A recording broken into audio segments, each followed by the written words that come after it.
A very good afternoon to all of you. Today we are going to learn one of the section of our writing skill, that is the report writing. Now listen very carefully. बघा विद्यार्थ्यांनो, आज आपल्याला writing skill मधलं एक महत्त्वाचा जो part आहे तो बघायचा आहे. त्या पार्टचं नाव आहे रिपोर्ट रायटिंग. आता हा प्रश्न तुम्हाला सेमी आणि इंग्लिश मीडियम दोघं स्टुडंटसाठी अतिशय महत्त्वाचा आहे. या ठिकाणी या प्रश्नासाठी वेटेज आहे 5 मार्कांचं. आता ते 5 मार्क कसं डिवाइड केलेले ते आपण नंतर बघणार आहोत. आता सगळ्यात पहिले आपल्याला हे 5 मार्क आपल्याला कसे मिळवता येतील किंवा 5 मार्कांपैकी 5 मार्क मिळवण्यासाठी आपल्याला काय काय करावं लागणार त्याचे रूल्स आणि रेग्युलेशन्स आपल्याला समजून घ्यायचे आहेत. बघा मग या ठिकाणी सगळ्यात पहिले मी बोर्डवर लिहिलेले सायलेंट फीचर लिहिलेत बोर्डवर. ते फीचर्स तुम्ही समजून घ्यायचे आहेत. आता सायलेंट फीचर म्हणजे काय, आता ही रिपोर्ट रायटिंग करताना कुठल्या गोष्टी तुम्हाला लक्षात ठेवणं अतिशय महत्त्वाचं आहे ते गोष्टी मी बोर्डवर लिहिलेल्या आहेत. त्या आता आपल्याला वन बाय वन समजून घ्यायच्या आहेत. पहिलं फीचर आहे बघा, report should be short and precise. आपण रिपोर्ट रायटिंग करत असताना आपल्याला 2-3 पानांचा रिपोर्ट रायटिंग करायचा नाही आहे. 15 ते 20 लाईन मध्ये रिपोर्ट रायटिंग करायचं आहे. किती लाईन? 15 ते 20 लाईन, आणि त्यामध्ये 3 पॅरेग्राफ आले पाहिजे. आलं लक्षात?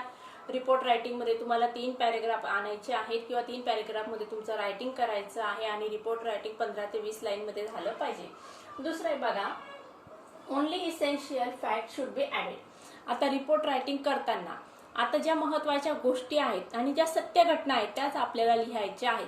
आता फॉर एक्झाम्पल बघा, 26 जानेवारी किंवा 15 ऑगस्टचा जो कार्यक्रम झालाय तुमच्या शाळेचा त्याचं रिपोर्ट रायटिंग करत असताना शाळेमध्ये ज्या काही गोष्टी किंवा जे काही कार्यक्रम अरेंज केलेले आहेत ते त्या ठिकाणी लिहायचे आहेत. जे अरेंज केलेलं नाही ते तुम्हाला लिहायचं नाही आहे. तिसरं आहे बघा, the title of the report is called as the headline. मग रिपोर्ट रायटिंगचं जे स्टार्टिंग असतं किंवा जे टायटल दिलेलं असतं त्याला काय म्हणतात? हेडलाईन असं म्हणत असतात. आता हेडलाईन नंतर येत असते डेडलाईन. आले लक्षात? मग सगळ्यात पहिले काय असते? हेडलाईन. रिपोर्ट रायटिंग करताना काय येत असते? हेडलाईन. त्याच्यानंतर काय येत असते? डेडलाईन. आता हेडलाईन आपल्याला सेंटरला लिहायची आहे. तुमचं जे आन्सर शीट आहे त्याच्या सेंटरला आपल्याला काय करायची असते? हेडलाईन लिहायची असते. आणि डेडलाईन मध्ये काय असतं? डेट असते आणि रिपोर्टरचं नाव असतं. ते आपल्याला लेफ्ट हँड लिहायचं आहे. हेडलाईन लिहायची असते सेंटरला आणि नंतर रिपोर्टरचं नाव आणि ते आपल्याला लेफ्ट हँड लिहायचं आहे. आता पुढे बघायचंय बघा, date and the place of the event should be written on the left side.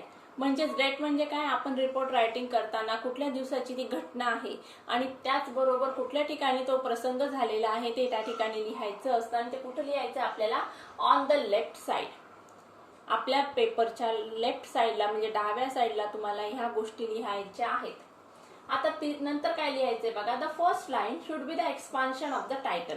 मग आता रिपोर्ट रायटिंग करताना आपली जी पहिली लाईन असणार आहे, रिपोर्ट रायटिंग करताना जी सुरुवातीची लाईन असणार आहे ती काय असणार आहे? Expansion of the title.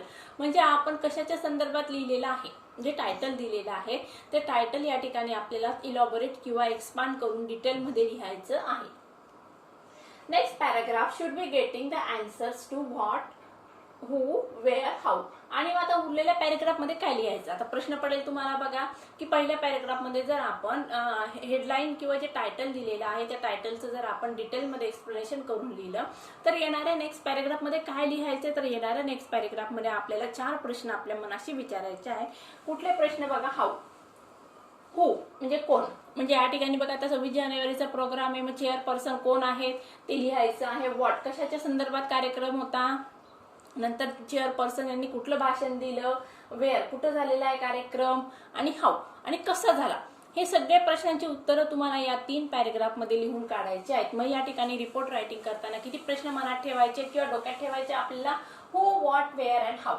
हे 4 प्रश्नांशी रिलेटेड जे उत्तरं आहेत ती उत्तरं तुम्हाला तुमच्या रिपोर्ट रायटिंग मध्ये लिहायचे आहेत. किती प्रश्न आहेत बघा? हु, व्हॉट, वेअर, हाऊ. हे 4च प्रश्न तुम्हाला त्या ठिकाणी रिपोर्ट रायटिंग मध्ये लिहायचे आहेत. आता या ठिकाणी रिपोर्ट रायटिंग करताना तुम्हाला वेगवेगळे टॉपिक दिलेले असतील. टॉपिक असू शकतो बघा, या ठिकाणी आय डोनेशन कॅम्प आहे त्या ठिकाणी तुम्ही पार्टिसिपेट केलेलं आहे, किंवा 26 जानेवारीचा प्रोग्राम आहे, किंवा 15 ऑगस्टचा कार्यक्रम आहे, किंवा टीचर डे सेलिब्रेशन आहे, किंवा आता या ठिकाणी एखादं अनाथ आश्रमाला व्हिजिट द्यायला गेलेला आहात. मग हे सगळे कुठलं का रिपोर्ट रायटिंग असू देत नाही, त्या ठिकाणी हे 4 प्रश्न तुम्हाला अतिशय व्यवस्थित लक्षात ठेवायचे आहे. हु, व्हॉट, वेअर अँड हाऊ. कोण, कसं, काय, कुठे आणि कसा. हे 4 प्रश्नांशी रिलेटेड उत्तरं तुम्हाला तुमच्या रिपोर्ट रायटिंग मध्ये लिहिता आली पाहिजे. आता बघा, रिपोर्ट रायटिंगचा अजून एक महत्त्वाचा नियम आहे, narration should be in the third person.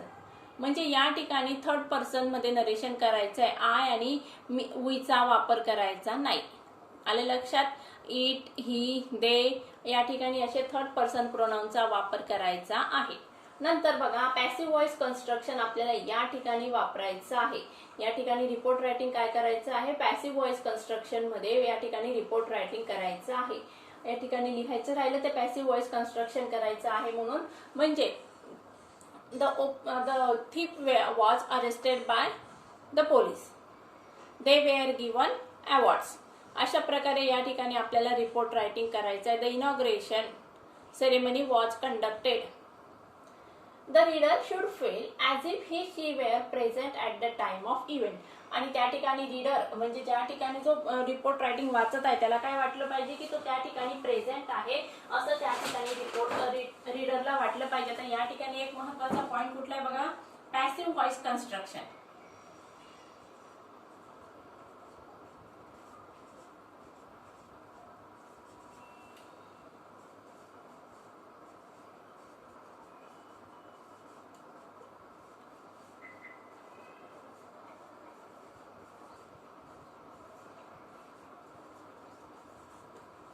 आता परत मी तुम्हाला या ठिकाणी समजावून सांगणार आहे आणि मग आपल्याला एक रिपोर्ट रायटिंग कसं आहे ते मी तुम्हाला वाचून दाखवणार आहे. बघा विद्यार्थ्यांना, तुमच्या प्रश्नपत्रिकेमध्ये रिपोर्ट रायटिंग करायचं आहे. आता परत मी तुम्हाला या ठिकाणी एक गोष्ट वारंवार का सांगत आहे, कारण तुम्हाला समजून घ्यायचं आहे. या ठिकाणी लेसन असेल तर मी त्या ठिकाणी तुम्हाला डिटेलमध्ये एक्सप्लेनेशन करणार. पोयम कशी आहे, कोणी लिहिली, तुम्हाला ॲप्रिसिएशनच्या नोट्स देणार आणि पोयम व्यवस्थित तुम्हाला डिटेलमध्ये समजावून सांगणार. किंवा प्रश्नोत्तर असतील किंवा पॅसेज असतील ते पण मी तुम्हाला त्या ठिकाणी समजावून सांगू शकते आणि ते that is my duty. Okay, मग आता या ठिकाणी बघा, मग आपल्याला टेक्स्च्युअल पॅसेज सोडवणं अतिशय सोपं आहे. कारण समोर तुमच्या सगळं लिहिलेलं आहे, तुम्हाला प्रश्न विचारलेले आहेत आणि उत्तरं पण तुमच्या समोर आहेत आणि त्यातून फक्त तुम्हाला प्रॉपर आन्सर फाइंड आउट करून लिहायचं असतं. परंतु रायटिंग स्किलचं जे सेक्शन आहे ते अतिशय महत्त्वाचं आहे आणि ते आपल्याला जे टेक्स्च्युअल जे सेक्शन्स असतात त्याच्या अतिशय वेगळ्या याच्यामध्ये रायटिंग स्किलचं सेक्शन असतं. रायटिंग स्किलचं सेक्शन हे बघा विद्यार्थ्यांना तुमच्या रायटिंग स्किलला काय करत असतं, डेव्हलप करण्याचा प्रयत्न करत असतं. या ठिकाणी तुम्ही विचार किती व्यवस्थित करू शकता, तुमचं वोकॅब्युलरी कशी आहे, तुमचं नंतर विचार केल्यानंतर ते कागदावर उतरवण्याची स्किल या ठिकाणी चेक केली जात असते. म्हणजे थोडक्यात काय बघा विद्यार्थ्यांनो, या ठिकाणी रायटिंग स्किलचं जे सेक्शन आहे हे भविष्यामध्ये आपल्याला एक चांगला रायटर किंवा एक कवी बनवण्यासाठी आपल्याला काय करत असते, खतपाणी देत असते किंवा आपल्या विचारांना चालना देण्याचं काम करत असते. म्हणजे भावी पिढीमधील रायटर घडवण्याचं काम हे रायटिंग सेक्शन करत असतं. मग त्यातलंच बघा, आता न्यूजपेपरमध्ये रिपोर्टर असतात, ते कशा प्रकारे रिपोर्ट रायटिंग करतात. आता या ठिकाणी या सगळ्या गोष्टी आपल्याला का शिकून घ्यायच्या आहेत, कारण भविष्यामध्ये समजा आपण त्या प्रोफेशनमध्ये गेलो तर आपल्याला थोडीफार कल्पना असेल तर त्या ठिकाणी आपल्याला या गोष्टी करणं सोपं जात असतं. मग आता या ठिकाणी रिपोर्ट रायटिंग म्हणजे काय, मग आता एखादी घटना किंवा प्रसंग घडून गेलेला आहे आणि तो घडलेला जो प्रसंग आहे तो तुम्हाला लिहून काढायचा आहे, त्याला काय म्हणतात मग रिपोर्ट रायटिंग. म्हणजे एखादी घटना भूतकाळात घडलेली आहे किंवा 2-3 दिवसापूर्वी घडलेली आहे आणि ती घटना किंवा प्रसंग तुम्हाला आता कागदावर लिहायचा आहे. आता बघा विद्यार्थ्यांनो, तुम्ही रोज न्यूजपेपर वाचत असाल. आता या न्यूजपेपरमध्ये ज्या प्रसंग किंवा जे न्यूज रिपोर्ट आलेले असतात ते त्याच दिवशी घडलेले असतात का, नाही, तर आदल्या दिवशी ते रिपोर्ट किंवा त्या इन्सिडेंट्स किंवा प्रसंग घडलेले असतात आणि दुसऱ्या दिवशी मग ते न्यूजपेपरमध्ये काय होत असतात, पब्लिश होत असतात. आता तुम्ही न्यूजपेपरमधील एखादी बातमी वाचा, त्या ठिकाणी ते न्यूज रिपोर्ट कसा केलेला आहे तो बघा आणि त्यानंतर मग तुम्हाला आपलं रिपोर्ट रायटिंग कसं करायचं ते अतिशय व्यवस्थितरित्या समजेल. इंग्लिश न्यूजपेपर तुम्ही या ठिकाणी बघायचं आहे, नजरेखालून घाला किंवा वाचा आणि मग तुम्हाला समजेल कशा प्रकारे रिपोर्ट रायटिंग केलं जात असतं. आता हे बघण्यासाठी काय सांगत आहे, कारण प्रॅक्टिकल वर्क आणि आपण जे वर्क करणार यामध्ये फरक आहे, कारण प्रॅक्टिस मेक्स मॅन परफेक्ट. आता या ठिकाणी जे रिपोर्ट रायटिंग आहे न्यूजपेपर मधलं ते अतिशय छान असतं किंवा प्रगल्भ असतं आणि त्यातून आपल्याला शिकण्यास बऱ्याच काही गोष्टी मिळत असतात. मग या ठिकाणी काही रिपोर्ट रायटिंग करताना काही गोष्टींचं पालन करायचं आहे ते मी आता तुम्हाला परत एकदा समजावून सांगते. बघा, या ठिकाणी रिपोर्ट रायटिंग करताना आपल्याला कुठलीही गोष्ट आपल्या मनाने लिहायची नाहीये. म्हणजे जे काही सत्य घटना घडलेली आहे ती सत्य घटना आपल्याला रिपोर्ट रायटिंग मध्ये लिहायची असते आणि त्या ठिकाणी कुठल्याही गोष्टींचा उहापोह करायचा नाही. या ठिकाणी त्याचबरोबर आपल्याला रिपोर्ट रायटिंग करताना थर्ड पर्सनचा वापर करायचा आहे. म्हणजे आय, मीचा वापर करायचा नाही. या ठिकाणी इट, ही, शी असे थर्ड पर्सन प्रोनाउनचा वापर करायचा आहे. त्याचबरोबर रिपोर्ट रायटिंग करताना आपल्याला पॅसिव्ह व्हॉइस कन्स्ट्रक्शन फॉलो करायचं आहे. आलं लक्षात?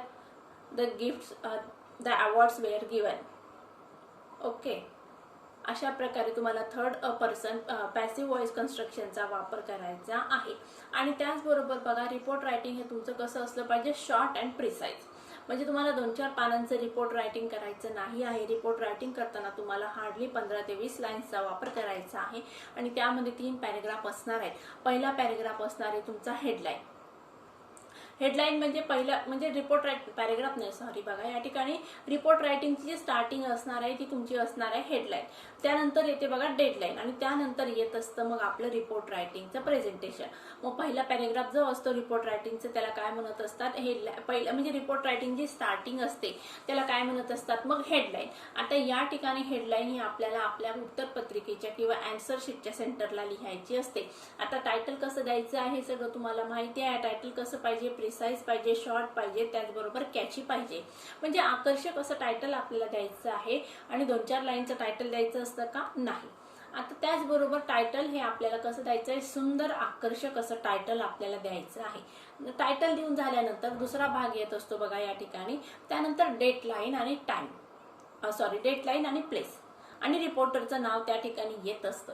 आता या ठिकाणी टायटल कुठं द्यायचं आपल्याला, आपल्या आन्सर शीटच्या सेंटरला टायटल लिहायचं आहे आणि त्यानंतर दुसरी एक लाईन सोडायची आहे. त्यानंतर नेक्स्ट लाईनवर आपल्याला काय करायचं आहे, लेफ्ट हँडला काय लिहायचं आहे, प्लेस लिहायचं आहे, डेट लिहायची आहे आणि रिपोर्टरचं नाव लिहायचं आहे. 3 गोष्टी त्या ठिकाणी ऍड करायच्या आहे. कोणाकोणाचं बघा, डेट लिहायचं, प्लेस लिहायचं आणि रिपोर्टरचं नाव लिहायचं असतं. एक लाईन सोडायची आहे. त्यानंतर लेफ्ट मार्जिनला डाव्या हाताला आपल्याला काय करायचं आहे, त्या ठिकाणी डेट लिहायची आहे, प्लेस लिहायचं आणि रिपोर्टरचं नाव लिहायचं असतं. त्यानंतर मग सुरू होतं बघा आपलं रिपोर्ट रायटिंग. आता मग त्यानंतर सुरू होणारा रिपोर्ट रायटिंग मध्ये काय लिहायचं हा तुम्हाला मोठा प्रश्न असणार आहे. तर या ठिकाणी परत एकदा सांगते, आपल्याला 3 पॅसेज मध्ये आपलं रिपोर्ट रायटिंग कव्हर करायचं आहे. किती पॅसेज मध्ये, 3 पॅसेज मध्ये किंवा 3 पॅरेग्राफ मध्ये आपल्याला रिपोर्ट रायटिंग कव्हर करायचं असतं. मग आता या 3 पॅरेग्राफ मध्ये काय लिहायचं, तर या 3 पॅरेग्राफ मधील त्यातली पहिला जो पॅरेग्राफ आहे तो तुमच्या टायटलशी रिलेटेड असणार आहे. म्हणजे तुम्ही जे टायटल दिलेलं आहे त्या टायटलशी रिलेटेड हा तुमचा पहिला पॅरेग्राफ असणार आहे. त्यानंतर मग दुसऱ्या पॅरेग्राफ मध्ये आपल्याला ते पहिल्या पॅरेग्राफ मधील इन्फॉर्मेशन काय करायची, एक्सपांड करायची किंवा इलॉबरेट करायची आहे. मग आता या ठिकाणी आपल्याला 4 प्रश्न डोक्यात ठेवायचे आहे. व्हॉट, हाऊ, व्हेन आणि वेअर. हू म्हणजे कोण. आता या ठिकाणी बघा, आपण इनॉग्रेशन सेरेमनी आहे किंवा 26 जानेवारीचा कार्यक्रम आहे. मग हा रिपोर्ट रायटिंग आपल्याला करायचंय. मग त्या ठिकाणी चेअरपर्सन हू म्हणजे कोण, मग चेअरपर्सन कोण होते, हा आलं तुमचं एक प्रश्नाचं उत्तर. मग या ठिकाणी तुम्ही लिहिणार, नंतर त्या चेअरपर्सनचे नाव लिहिणार. त्यानंतर बघा मग व्हॉट, मग कशाच्या संदर्भात कार्यक्रम होता तो, मग 26 जानेवारी रिपब्लिक डे सेलिब्रेशन याच्या संदर्भात तुमचा प्रोग्राम असणार आहे. मग या ठिकाणी तुम्हाला रिपब्लिक डेची थोडक्यात एक लाईन मध्ये, रिपब्लिक डे म्हणजे काय ते एका लाईन मध्ये लिहायचं आणि त्यानंतर मग आपल्याला आपण शाळेमध्ये काय कार्यक्रम केलेला आहे तो त्याच्याशी रिलेटेड असलेला कार्यक्रम त्या ठिकाणी आपल्याला पॅसिव्ह व्हॉइस कन्स्ट्रक्शन मध्ये लिहून काढायचं आहे. त्यानंतर बघा वेळ, मग हा कार्यक्रम कुठं झाला, शाळेच्या ग्राउंडमध्ये झाला किंवा एक हॉल घेतलेला होता किंवा असेंब्ली होती, असं त्या ठिकाणी त्या प्लेसचं नाव लिहायचं आहे. आणि हाऊ, मग कसा झाला तो कार्यक्रम, हाऊ म्हणजे कसा, म्हणजे तुम्ही लिहिणार it was a very good programme. एवढं लिहून आपल्याला हाऊ या प्रश्नाचं उत्तर द्यायचं नाही आहे. तर या ठिकाणी मग कोणत्या कोणत्या विद्यार्थ्यांनी काय काय कार्यक्रम सादर केला, काय काय प्रेझेंटेशन केले, कोणी कोणत्या वर्गाने नृत्य केलं, कोणत्या वर्गाने एकांकिका सादर केली, कोणी ड्रॉइंग प्रेझेंट केलं, अशा प्रकारे आपल्याला त्या ठिकाणी विद्यार्थ्यांनी कुठले कुठले प्रेझेंटेशन केलेलं आहे ते सगळं प्रेझेंटेशन त्या ठिकाणी आपल्याला लिहायचं असतं. म्हणजे या 4 जे प्रश्न आहेत हे तुम्हाला डोक्यात ठेवायचे आणि त्याच्याशी रिलेटेड उत्तरं तुम्हाला तुमच्या रिपोर्ट रायटिंग मध्ये करायची असते. आता टॉपिक कुठला का असू देत नाही तुम्हाला परीक्षेमध्ये विचारलेला, परंतु हे 4 प्रश्न तुम्हाला डोक्यात ठेवणं अतिशय महत्त्वाचं आहे. Who, what, where and how. आलं लक्षात. आता नंतर बघा the narration should be in the third पर्सनमध्ये नरेशन करायचं आहे. त्यानंतर reader should feel as if he she were present. आणि त्यानंतर बघा मग विद्यार्थ्यांना रिपोर्ट रायटिंग करताना आपल्याला इतकी भाषा लाईव्ह पाहिजे की त्या ठिकाणी समोरच्याला वाटलं पाहिजे की अरे आपण त्या ठिकाणी साक्षात किंवा त्या ठिकाणी आपण आत्ता प्रेझेंट आहोत. अशा प्रकारे इतकं सुंदर असं वृत्तांत तुमच्या रिपोर्ट रायटिंगमध्ये आलं पाहिजे. त्यानंतर बघा मग आता 3 पॅरेग्राफ लिहायचे आहे. पहिल्या पॅरेग्राफमध्ये आपल्याला हेडलाईन आलेली आहे, नंतर डेडलाईन आलेली आहे, नंतर तुमचं रिपोर्ट रायटिंगला सुरुवात झालेली आहे. पहिल्या पॅरेग्राफमध्ये काय केलं तुम्ही जे टायटल दिलं होतं ते टायटल एक्सपांड केलेलं आहे. दुसऱ्या पॅरेग्राफमध्ये आपण हू, व्हॉट, हाऊ, वेअर ह्या प्रश्नांची उत्तरं लिहिलेली आहेत. आणि येणारा जो तिसरा आणि शेवटचा पॅरेग्राफ असणार आहे त्या पॅरेग्राफमध्ये आपल्याला कन्क्लुजन करायचं आहे. म्हणजे कशा प्रकारे कार्यक्रम संपला, नंतर प्राइजेस डिस्ट्रीब्यूट करण्यात आले, प्रिन्सिपल सर यांनी छान असं स्पीच दिलेलं आहे. ते स्पीच आम्हाला सगळ्यांना फार आवडलं. नंतर आज जेवणं झालेली आहेत किंवा शाळेकडून एक छोटीशी ट्रीट देण्यात आलेली होती. अशा प्रकारे लिहून तुम्हाला काय करायचंय, तुमचा जो कार्यक्रम आहे त्याचा समारोप करायचा आहे किंवा रिपोर्ट रायटिंगचं तुम्हाला काय करायचंय, कन्क्लुजन करायचं आहे. आता कन्क्लुजन पण कसं पाहिजे आहे, व्यवस्थित कन्क्लुजन पाहिजे आहे. या ठिकाणी विदाउट कन्क्लुजन तुमचं रिपोर्ट रायटिंग पूर्ण होणार नसतं. आणि या ठिकाणी बघा रिपोर्ट रायटिंग करताना आपली भाषा अतिशय सोपी सुटसुटीत पाहिजे. छोटे छोटे वाक्य वापरले तरी चालणार आहेत. मोठमोठी वाक्य बनवा, ग्रामॅटिकल कन्स्ट्रक्शन करा. असं कुठल्याही प्रकारे वापर करण्यासाठी तुम्हाला या ठिकाणी कंपल्शन नाही आहे. जे काही लिहिणार आहात ते अतिशय सुटसुटीत आणि व्यवस्थित लिहिण्याचा प्रयत्न करा. मग अशा प्रकारे बघा आज आपण रिपोर्ट रायटिंग कसं करायचं ते लिहिलेलं आहे. आता यानंतर मी तुम्हाला रिपोर्ट रायटिंगचं कसं डिस्ट्रीब्युशन होतं ते बोर्डवर लिहून देत आहे. ते तुम्ही तुमच्या वहीमध्ये लिहून घ्यायचं आहे. मला वाटतं तुम्ही सगळ्यांनी हे बोर्डवरचे फीचर्स रिपोर्ट रायटिंगचे लिहून घेतलेलीच असणार. आता मी तुम्हाला काय करते, रिपोर्ट रायटिंगचं मार्क्सचं डिवायडेशन कसं झालेलं आहे ते लिहून देते आणि ते डिवायडेशन समजून सांगितल्यानंतर एक रिपोर्ट रायटिंग मी तुम्हाला वाचून दाखवणार आहे.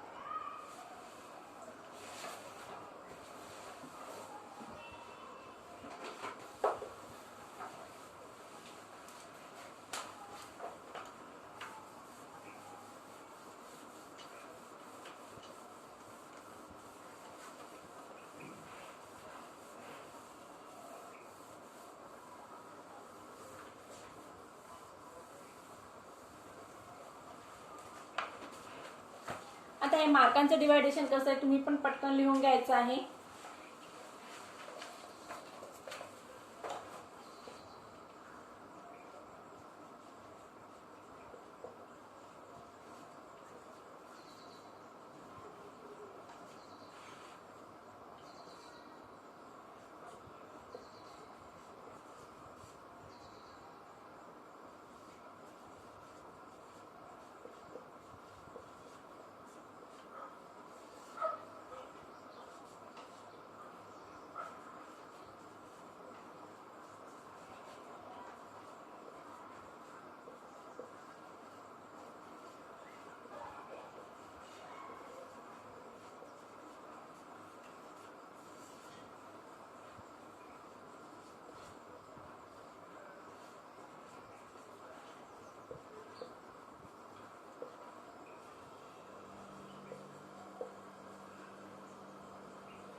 बघा इकडं लक्ष द्या.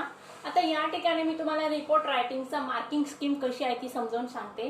या ठिकाणी बघा आपलं रिपोर्ट रायटिंगचं जे टायटल असणार आहे ते टायटल आणि डेडलाईन, सुरुवातीचं जे टायटल आहे आपल्या रिपोर्ट रायटिंगचं आणि डेडलाईन हे दोघं मिळून तुम्हाला 1 मार्क त्या ठिकाणी मिळणार आहे. म्हणजे प्रॉपर टायटल आणि डेडलाईन जर तुम्ही लिहिली तर त्या ठिकाणी तुम्हाला 1 मार्क्स मिळणार आहे. दुसरं आहे बघा logical sequence of the events. Logical sequence म्हणजे काय, आता घटना कशा क्रमाने घडलेल्या असतात तुमच्या बघा. आता आपल्या टेक्स्टबुकमध्ये logical sequence of the events असतो. म्हणजे आपल्या टेक्स्टबुकमध्ये किंवा स्टोरी दिल्यामध्ये स्टोरीमध्ये आपल्याला एकामागून एक प्रसंग घडलेले असतात. मग पहिला प्रसंग कधी घडला, दुसरा कधी घडला, तिसरा कधी घडला हे आपल्याला नंबर वाईज लिहून काढायचं असतं. मग त्याचप्रमाणे या रिपोर्ट रायटिंगमध्ये आता कार्यक्रम कसा झाला, कार्यक्रमाची सुरुवात कुठे झाली, प्रमुख पाहुणे कोण होते, प्रमुख पाहुण्यांनी भाषण दिलं, नंतर वेगवेगळे कार्यक्रम झाले, नंतर परत मग विद्यार्थ्यांना प्राइज प्राइज डिस्ट्रीब्युशन झालेलं आहे, नंतर परत भाषण झालेलं आहे आणि सगळ्यात शेवटी कार्यक्रम संपला. मग हे काय झालं, तुमचं logical sequence of the event झालेलं आहे. याला काय म्हणतात, मग logical sequence of the events. मग अशा प्रकारे तुम्ही जर व्यवस्थित घटनांची मांडणी क्रम वाईज केलेली असेल तर त्या ठिकाणी तुम्हाला किती मार्क्स मिळणार आहे, 2 मार्क मिळणार आहे. तिसरा आहे बघा, यूज ऑफ ॲप्रोप्रिएट ग्रामर. आता ॲप्रोप्रिएट ग्रामर म्हणजे काय, थर्ड पर्सन प्रोनाउनचा वापर करायचा आहे, पॅसिव्ह व्हॉइस कन्स्ट्रक्शन करायचं आहे आणि ह्या गोष्टींचा जर तुम्ही वापर केला तर त्या ठिकाणी तुम्हाला 1 मार्क व्यवस्थित मिळेल. त्यानंतर आला सगळ्यात बघा शेवटचं कन्क्लुजन. कन्क्लुजन म्हणजे काय, शेवट. आता तुम्ही शेवट कसा केलेला आहे मी आत्ताच सांगितलं होतं बघा. रिपोर्ट रायटिंग केल्यानंतर आपल्याला प्रॉपर कन्क्लुजन करणं सुद्धा अतिशय महत्त्वाचं आहे आणि त्या कन्क्लुजनला पण तुम्हाला 1 मार्क मिळणार आहे. अशा प्रकारे बघा या ठिकाणी रिपोर्ट रायटिंगचं 5 मार्कांचं डिवायडेशन मी तुम्हाला समजावून सांगितलं. आता या ठिकाणी माझ्याजवळ एक रिपोर्ट आहे, तो रिपोर्ट मी तुम्हाला समजावून सांगते आणि बघा मग आपल्याला कसं लिहायचं आहे ते नंतर मी बोर्डवर एक्सप्लेन करते.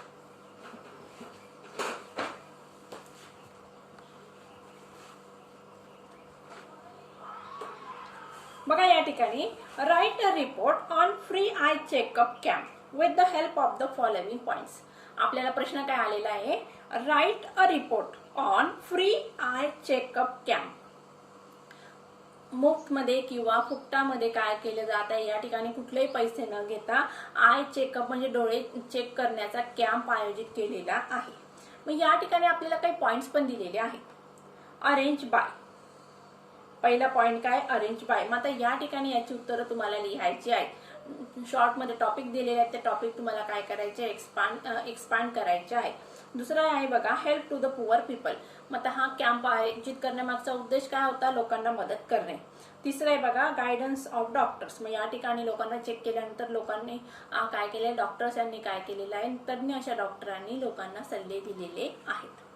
पुढचं आहे बघा, एम अँड पर्पज. मग या ठिकाणी हा कॅम्प आयोजित करण्यामागचा उद्देश काय होता. आणि शेवटचे बघा, conclusion. Conclusion is very must. आता या ठिकाणी बघा याचं टायटल आणि ते कसं लिहिले ते मी तुम्हाला समजावून सांगते. या 2 लाईन आल्यानंतर बाकीचा रिपोर्ट वाचून दाखवणार आहे. आता हे बोर्डवरचं पुसणार आहे मी, तुम्ही लिहूनच घेतलं असणार आहे.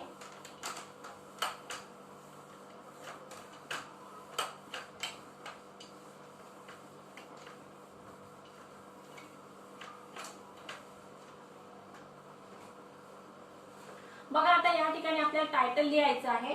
टायटल आहे फ्री आय चेकअप कॅम्प. आता या ठिकाणी तुम्हाला जो प्रश्न विचारलेला होता त्या प्रश्नामध्येच तुम्हाला टायटल मिळालेलं आहे, फ्री आय चेकअप कॅम्प. हे झालं आपलं टायटल. आता याच्या खाली काय करायचंय बघा आपल्याला. आता रिपोर्ट कोणाकडून आलेला आहे त्याचं नाव लिहिलेलं आहे याच्या खाली.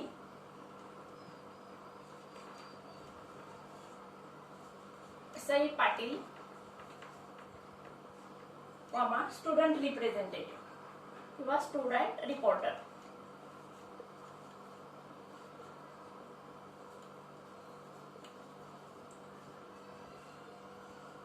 हे काय झालं, आपलं टायटल झालेलं आहे. आपल्या रिपोर्ट रायटिंगचं हे टायटल झालेलं आहे. आता आपल्याला काय करायचे, डेट लाईन लिहायची आहे. आता या ठिकाणी बघा सगळ्यात पहिले काय लिहायचं असतं, लेफ्ट मार्जिन पासून लिहायचं आहे प्लेसचं नाव. या ठिकाणी काय करायचंय, प्लेसचं नाव लिहायचं आहे. त्याच्यानंतर मी दिला कॉमा आणि नंतर मग तारीख लिहायची आहे.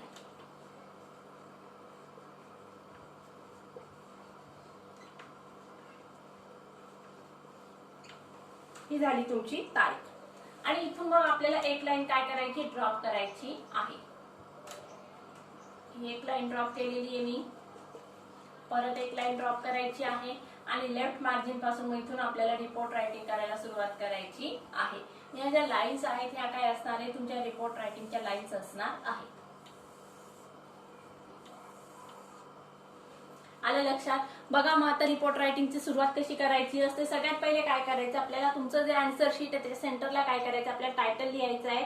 या ठिकाणी टायटल लिहिलं आपण बघा, फ्री आय चेकअप कॅम्प. आणि त्याच्या खाली काय केलं आपण, Sai Patil student reporter, comma केलेला आहे. या ठिकाणी फुल स्टॉप दिलेला आहे, एक लाईन ड्रॉप केलेली आहे. लेफ्ट मार्जिनला सगळ्यात पहिले ही डेट लाईन आहे त्या ठिकाणी प्लेस येत असतं. प्लेस लिहिलं सगळ्यात पहिले आणि त्याच्यानंतर डेट आपण अशा पद्धतीने लिहायची आहे. जी पद्धत डेट लिहिण्याची पद्धत आपण लेटर रायटिंग मध्ये फॉलो करत असतो तीच पद्धत या ठिकाणी आपल्याला रिपोर्ट रायटिंग मध्ये डेट लिहिताना फॉलो करायची असते. एक लाईन ड्रॉप केलेली आहे आणि या मुंबईच्या खालून म्हणजे लेफ्ट मार्जिन पासून आपल्याला काय करायचं आहे, रिपोर्ट रायटिंग करायला सुरुवात करायची आहे. या ठिकाणी 3 पॅसेजचा वापर करायचा आहे. 18 ते 20 लाईन मध्ये आपल्याला रिपोर्ट रायटिंग करायची असते. बघूया मग आता मी वाचून दाखवते तुम्हाला. Free eye checkup camp, Sai Patil student reporter, Mumbai. तारीख आहे बघा, the Varad medical foundation, a government registered charitable trust. आता या ठिकाणी बघा अरेंज बाय हा जो पहिला प्रश्न होता त्याचं उत्तर या ठिकाणी आलेलं आहे. काय लिहिलं बघा, the Varad medical foundation, a government registered charitable trust organise a free eye checkup camp. Organise केलेला आहे free eye checkup camp for the poor and needy people of the community. Poor and needy people of the community. मग कधी arrange केला बघा, on Saturday 14th March 2017. कधी arrange केलेला आहे, सॅटरडेला. The camp was held under the guidance of the doctors from the Varad primary health centre.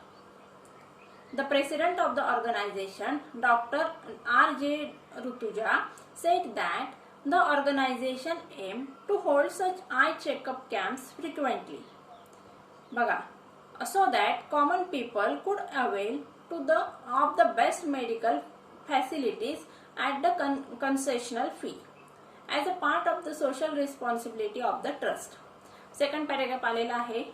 He also said that many such camps catering to various common elements would be regularly conducted based on the feedback collected from the people. हा झाला तुमचा दुसरा paragraph. तिसरा paragraph आहे. Almost 400 patients benefited from the facility offered at the camp.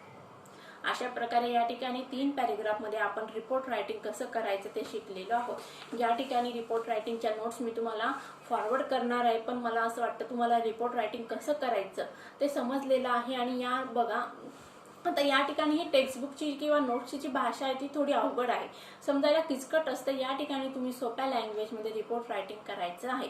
समोरच्याला समजलं पाहिजे आणि आपल्याला लिहिता आलं पाहिजे. मोस्टली म्हणजे काय, आपल्याला लिहिता आलं पाहिजे आणि आपण जे लिहत आहोत ते समोरच्याला समजलं पाहिजे, एवढी आपल्यामध्ये कपॅसिटी पाहिजे. मग अशा प्रकारे बघा विद्यार्थ्यांनो, आज आपण रिपोर्ट रायटिंग कसं करायचं तुम्हाला मी समजावून सांगितलेलं आहे. मला वाटतं तुम्हाला सगळ्यांना समजलंच असेल. आता येणाऱ्या नेक्स्ट लेक्चरमध्ये आपल्याला स्टोरी रायटिंग कसं करायचं ते समजून घ्यायचं आहे. I hope all of you understand this chapter very better. So take care and good bye.